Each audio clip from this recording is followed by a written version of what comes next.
The crimson dawn of the Arizona Territory did little to warm the cold sheen of Jessica's newly shorn scalp. It caught the harsh light like a scarred moon, every short, dark bristle a testament to the savagery she had just endured. She sat hunched on the warped boards of her former porch, her thin shoulders wrapped in a frayed Navajo blanket, her fingers numbly tracing the brutal, uneven cut. Behind the clapboard shack, her thick, dark braid, which had once reached her hips, lay discarded in the red dust, now just a dark, dusty coil stomped flat by the heels of the Cains. "You should have kept to your own kind, half-breed," old Matt Cain had sneered, the razor flashing in the sun as she worked. "You think we didn't see you whispering with that Apache dog, Taza? You think we're blind?" The whispers were a lie. Jessica had only dealt with the scout Taza twice, once to trade for a horse, and once to ask about a mountain pass. The truth, however, had no currency with the Cain family. Elias Cain, her late husband, had been dead 4 months, and his relatives saw their chance. They wanted the small claim and the water rights. The shearing was a public degradation, the first strike.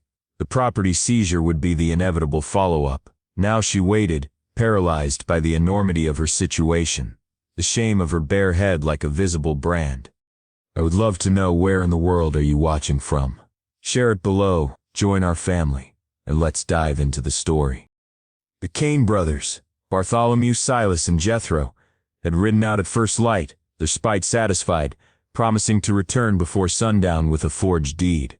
May Cain had spat a final stream of tobacco juice near Jessica's worn boots before climbing into the wagon. "You best be gone by supper, or we'll carve more than hair from your hide." The morning hours stretched, empty and vast, under the relentless sun. No neighbor would risk the ire of the Cains, who essentially ran the town of Purgatory Valley, owning the bank, the saloon, and the feed store. Jessica had no one. She'd left the relative safety of the convent orphanage in Santa Fe to marry Elias, following him to this barren stretch of Arizona, where the heat cracked the earth, and the wind seemed to carry only dust and despair. Then she heard the rhythmic thud of hoofbeats. A lone rider appeared from the sun-bleached western mesa, his horse moving with the practiced ease of one traversing familiar, difficult ground. Jessica pulled the blanket higher, but she knew the outrage done to her was impossible to conceal. The man dismounted slowly at the rickety gate. He was tall, his leather coat dust-colored, and there were streaks of gray lightning across his black hair. She recognized him, Pat Garrett, the owner of the Bar G Ranch, a man known for his taciturn nature and the iron hand with which he kept his outfit free of the Cain's influence. His sharp steel-gray eyes catalogued her appearance for a full, unbroken minute. Finally, he spoke, his voice low but weighted with unquestionable certainty. "You're riding out with me." Jessica's hands flew to her head, clutching the blanket close. "I can't. Look at me." "I am looking." Pat Garrett's tone was purely pragmatic, devoid of the pity she feared. "And I see a woman who's been abused. Nothing more, nothing less." She wanted to refuse. Accepting protection from a man she didn't know felt like exchanging one master for another, compounding the humiliation the Cains had inflicted.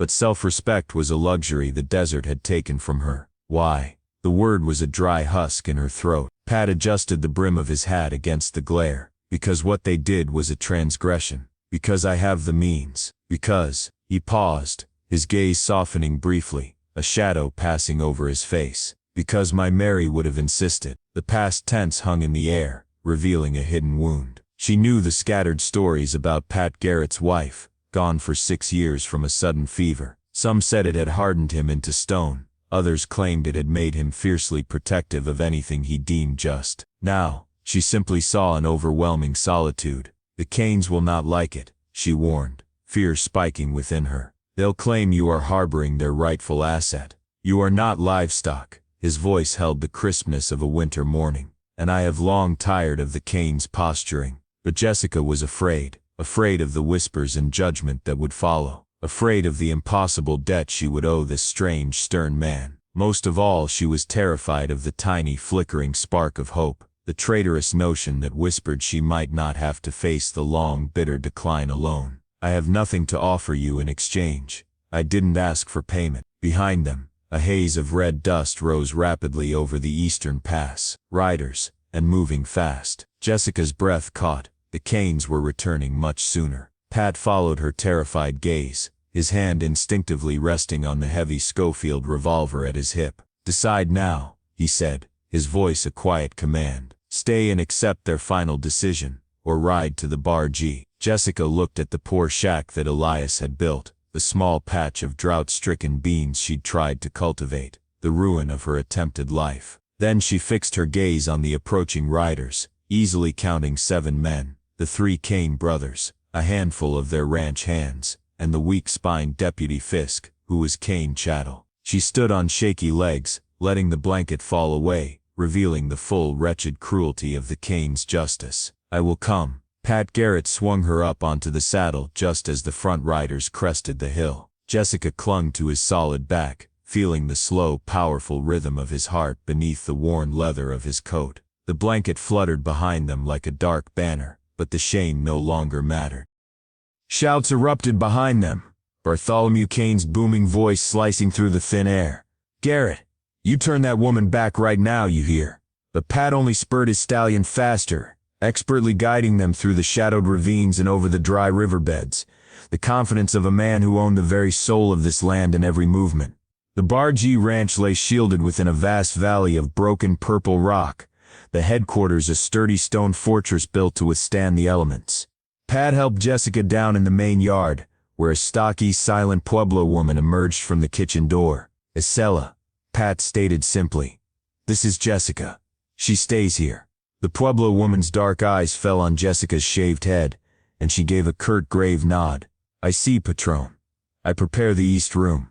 But even as Isela led Jessica toward the house, they could hear the growing, ominous thunder of hoof beats.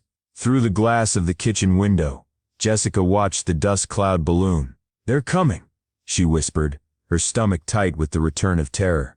Pat checked the action of his Winchester rifle, his hands moving with quiet, surgical precision. "Let them come. You don't understand their spite," Jessica insisted. "They'll burn you out.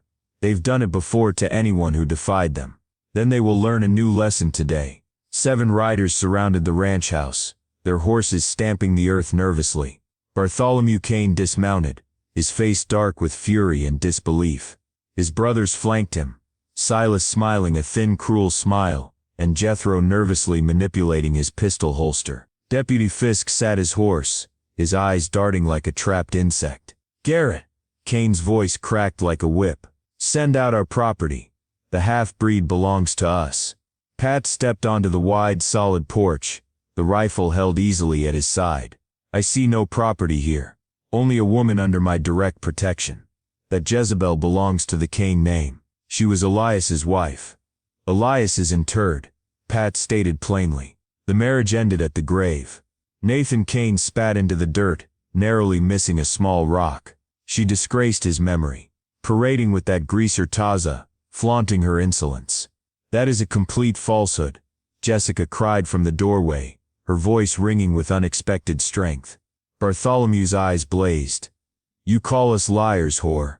Pat's rifle rose a fraction of an inch, the barrel aligning with Cain's chest. "Use that word again." The silence became agonizingly tense, drawn tight as a banjo wire. Deputy Fisk cleared his throat, shifting his weight in the saddle, perhaps briefly recalling the badge pinned to his vest. "Last opportunity, Garrett," Bartholomew growled, his hand tightening into a fist. "Release her. Over my dead body."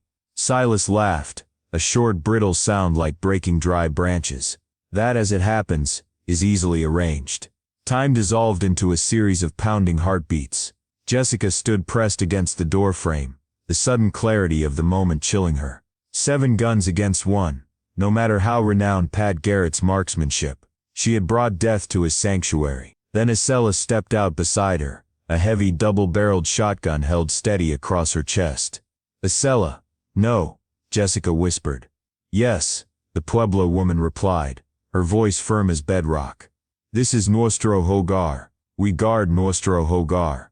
A new noise began, the squeak of dry hinges. A tall, wiry young man emerged from the tack room, a rifle cradled in his arm. Then another from behind the water tank. Ranch hands, Jessica realized. Men loyal to Pat Garrett, men who would hold the line. Deputy Fisk nervously adjusted his gun belt. "Now, Bartholomew, perhaps we should." "Shut your mouth, Fisk." But Bartholomew's swagger had clearly faltered. 7 against 1 were odds he relished.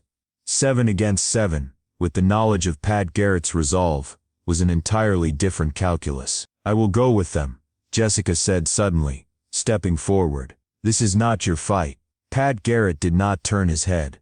"Yes, it is." "Why?" The question was torn from her chest, raw and demanding. Why risk everything for a virtual stranger? He finally turned, his gray eyes locking on hers, holding a profound conviction. "Because the moment we cease defending the defenseless is the moment we become beasts, no better than those men." He paused, a gentle note entering his deep voice. "And because Mary always taught me that the truest measure of a man is not what he does for applause, but what he does when no one would blame him for simply walking away." Jessica felt an unexpected warmth flood her chest, not the burning flush of shame, but a profound sense of arrival. This stern, solitary man who offered sanctuary without condition, who invoked his dead wife's wisdom as his guide, who would risk a gunfight rather than surrender his trust. "Thank you," she whispered. He gave a sharp single nod, then turned back to the Cains. "You have your final answer. Ride out now, or we settle this score immediately." Bartholomew Cain's face twisted with pure poisonous rage and a slow, agonizing realization. His power had boundaries. There were still men in the Arizona Territory who would not bend their knee to the power of the Cain name and their money. Deputy Fisk was the first to break ranks. He quickly turned his horse, tipping his hat to the porch. "Miss Jessica, Mr. Garrett, I'm heading back to Purgatory Valley. My official duties require my presence." The standoff's tension snapped. Bartholomew swore a long, vile curse, but the initiative was lost. Without the shield of the deputy's badge, they were 6 men threatening a fortified ranch manned by well-armed, loyal hands. Even Cain arrogance had its limits. "You will live to regret this day, Garrett," Bartholomew snarled, already backing his horse away. "I doubt it," Pat replied quietly. They rode off in a cloud of crimson dust, leaving behind only the distant cry of a desert vulture and the hiss of the wind through the sagebrush. Jessica sank onto the porch steps, the massive wave of terror and subsequent relief making her limbs tremble. "Is it truly over?" she asked. "It's over," Pat said, sitting beside her, close enough that she could feel the residual heat from his body. "They won't return tonight. Bartholomew isn't foolish enough to instigate a full-range war he can't win. As for your little place, I'll buy it from them. A fair price. Keeps them from torching it out of petty malice." Jessica turned to study his profile, the etched lines around his eyes, the silver streaks at his temples, the quiet, unwavering strength that had saved her when she was lost to despair. "Why are you doing all of this, Pat?" He remained silent for a long moment, watching the sun dip toward the jagged purple peaks of the mesa. "Mary and we never had children. We'd always planned to," but he shrugged, a gesture of deep sadness. "When she was fading, she made me promise one thing. She said a time would come when someone would need the protection we were unable to give each other. She made me swear not to let my loneliness make me selfish. So this is honoring a promise to your dead wife." He looked at her then, a genuine piercing look that took in her bare head, her tattered dress, the resilient strength that had carried her through the morning's shame. "It started that way," he admitted, his gaze steady. "But perhaps it's grown into something more now." Jessica felt a deep, unfamiliar blush rise in her cheeks, not the burning of humiliation, but a fragile, unexpected warmth. "Pat, no need to speak," he interrupted gently. "Just stay, work the ranch if you wish. Rest if you need to. Figure out what comes next when you are ready." She nodded, trusting only that simple gesture. Around them, the bargee settled into the evening's profound quiet. Isela's low humming from the kitchen, the contented snort of the horses in the corral, the distant mournful lowing of the cattle. It felt like home in a way her marriage never had. That night, Jessica stood before the mirror in the small, comfortable guest room Isela had prepared. Her reflection was still a shock, the stubbled scalp, the 2 large, dark eyes in her thin face. But something vital had shifted.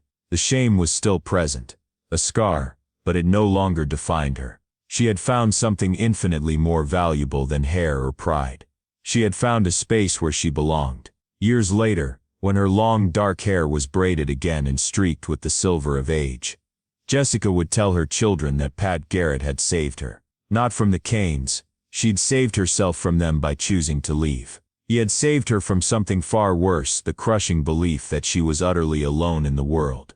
But that was still a future not yet written. Tonight she simply pressed her fingertips to the cold glass and whispered, "Thank you, Mary," to a woman she had never met, but whose silent legacy she would spend the rest of her life honoring. Outside her window, the Arizona stars burned, ancient and eternal, over the Bar G Ranch, where a broken woman had finally discovered that true sanctuary arrives not from running from fear, but from finding the courage to run towards something worth having.